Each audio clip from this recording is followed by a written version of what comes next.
பெரும் பாவங்களில் ஒன்று. நமக்கு தெரியும். அது புறம் பேசுவதை ஒரு சகோதரனின் மாமிசத்தை சாப்பிடுவதற்கு சமமாக குர்ஆன் அடையாளப்படுத்துகிறது.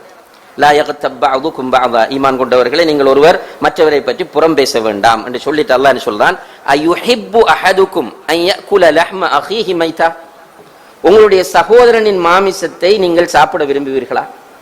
அல்லாஹ் கேட்கிறான், உங்களுடைய சகோதரனுடைய மாமிசத்தை, இறைச்சியை நீங்கள் சாப்பிட விரும்புவீர்களா என்று சொல்லிட்டு ஃபக்கரிஹ்துமு, நிச்சயமாக நீங்க சாப்பிட விரும்ப மாட்டீங்க, வெறுப்பீர்கள்.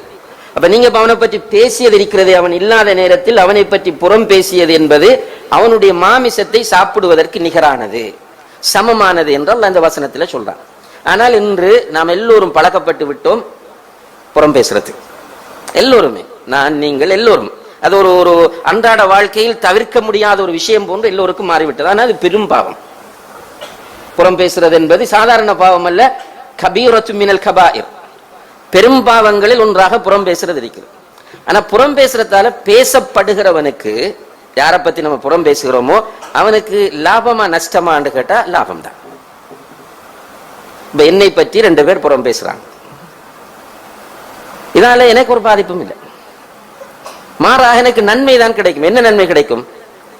இவங்க 2 பேரும் என்னை பற்றி பேச பேச அவர்கள் என்னிடம் வந்து மன்னிப்பு கேட்காத வரை அவர்கள் தொழுகிற தொழுகை மறுமையில் எனக்கு தான் கிடைக்கும்.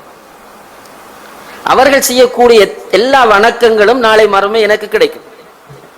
அது மட்டுமல்ல, என்னுடைய பாவங்களை எல்லாம் மறுமையில வந்து அவங்க 2 பேரும் சுமப்பாங்க. அப்ப எனக்கு லாபமா நட்டமா என்னை பற்றி ஒருவர் புறம் பேசுவது? இதை புரிந்து கொண்டோமாக இருந்தால் நிச்சயமா நான் புறமும் பேச மாட்டோம், ரிலாக்ஸாகவும் இருப்போம்.